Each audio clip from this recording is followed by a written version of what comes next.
ദൈവത്തിന് നന്ദി. നിത്യതയെക്കുറിച്ചും ഒക്കെ ഈശോ കുരിശിൽ പീഡ സഹിച്ച് മനുഷ്യവർഗത്തിൻ്റെ മുഴുവൻ രക്ഷയും പ്രാപിച്ചു കഴിഞ്ഞതാണെന്നും അതൊക്കെ ഞാനും നല്ലൊരു പറഞ്ഞിട്ടുണ്ട്. പക്ഷേ എങ്കിലും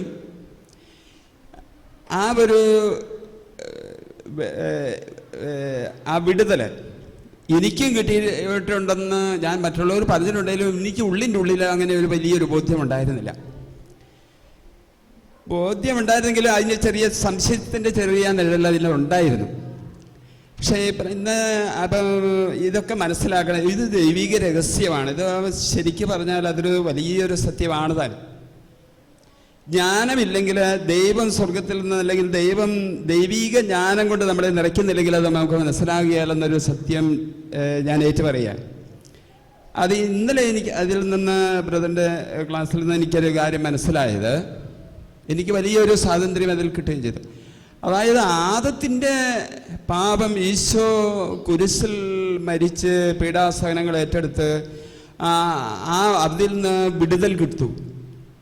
അങ്ങനെ വന്നപ്പോൾ ആ ഒരു മനുഷ്യൻ മൂലം പാപം ലോകത്തിലേക്ക് വന്നപ്പോൾ ഒരാളുടെ സഹനം മൂലം, ഈശോയുടെ സഹനം മൂലം ജനിക്കാനിരിക്കുന്നവരുടെയും മറ്റെല്ലാവരുടെയും പാപങ്ങൾ ഈശോ പൂർത്തിയാക്കി. അപ്പോൾ അവിടുന്ന് ആദത്തിൻ്റെ പാപത്തിൻ്റെ വിടുതൽ കിട്ടിയപ്പോൾ ആ ശാഖയിൽ നിന്ന് പൊട്ടിപ്പുറപ്പെട്ട എല്ലാവരുടെയും, നമ്മുടെ ഓരോരുത്തരുടെയും പാപങ്ങൾ അതിൽ നിന്ന് മോചിച്ചു എന്ന് സത്യമായി മനസ്സിലാക്കുകയും, അതുകൊണ്ട് ഈശോ നമ്മൾക്ക് നേടിത്തന്ന രക്ഷയിലൂടെ ഞാൻ ശരിക്കും 100% ദൈവത്തിൻ്റെ പുത്രനാണെന്നും, എന്നെ ഈശോ പറഞ്ഞു ഈ ലോകം വിട്ട് ഞാൻ പോകുമ്പോൾ നിങ്ങൾക്ക് അവിടെ സകലം ഞാൻ ഒരുക്കിയിട്ടുണ്ടെന്നും അവിടേക്ക് നമ്മളെ കൂട്ടിക്കൊണ്ടുപോകും എന്ന് പറഞ്ഞത് ഇവിടെ നമുക്ക് യാതൊരു വിധത്തിലും പേടിക്കേണ്ട കാര്യമില്ല. കാരണം ഈശോ നമ്മളെ രക്ഷിച്ചു, മാമുദീസായിലൂടെ വീണ്ടെടുത്തു, നമ്മളെ ആ പുത്രസ്നേഹത്തിന് തുല്യരാക്കി. മാത്രമല്ല, നമ്മൾ കുറച്ച് ചെറിയ പാപം ചെയ്തതിൻ്റെ പേരിൽ നമ്മളെ തല്ലിക്കളയുന്ന ദൈവമല്ല.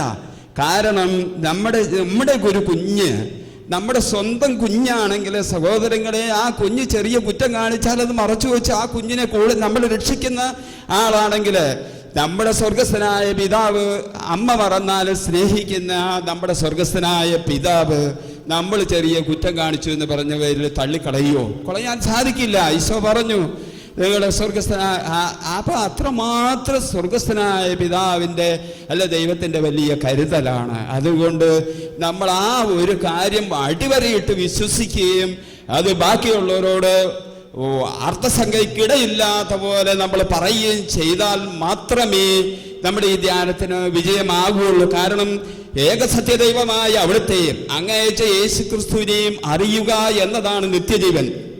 അതുകൊണ്ട് യേശു ക്രിസ്തു ഈ ലോകത്തിൽ വന്ന് ഈ മനുഷ്യവർഗത്തെ മുഴുവൻ, ഇനി ജനിക്കാൻ പോകുന്നവരെയും ഈ പ്രപഞ്ചത്തെ മുഴുവൻ തിന്മയുടെ ശക്തിയിൽ നിന്ന്, ആ പിടിയിൽ നിന്ന് വിടുവിച്ചെങ്കിൽ, അത് നമ്മൾ അർത്ഥസംഖ്യയ്ക്കില്ല ഇടയില്ലാത്ത വിധം നമ്മൾ പറഞ്ഞില്ലെങ്കിൽ അത് ദൈവത്തിന്, പിതാവായ ദൈവത്തിന് അത് ഇഷ്ടമില്ലായിരിക്കും എന്ന് ഞാൻ വിചാരിക്കുകയാണ്. അതുപോലെ സഹോദരങ്ങളെ, സ്വർഗസ്ഥനായ പിതാവേ എന്നുള്ള പ്രാർത്ഥന, അന്നു വേണ്ട ആഹാരം ഇന്നും ഞങ്ങൾക്ക് നൽകണമേ. സഹോദരങ്ങളെ, എൻ്റെ മനസ്സിലേക്ക് പോയത് ഈശോയ്ക്ക് ഇന്ന് നമ്മൾക്ക് മാത്രമാണ് സൂര്യചന്ദ്രനും രാവും പകലും, മാസങ്ങളും ആണ്ടും നൂറ്റാണ്ടുകളും ഉള്ളത്.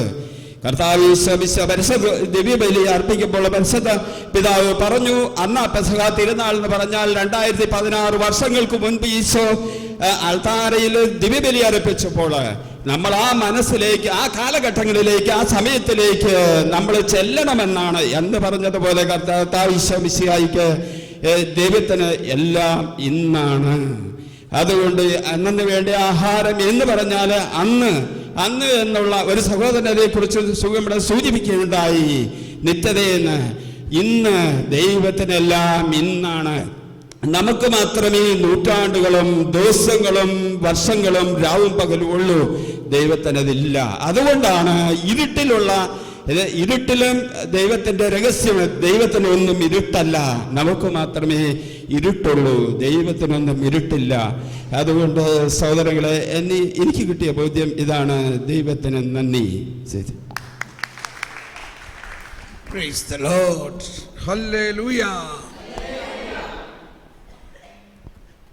ഒരു നിമിഷം.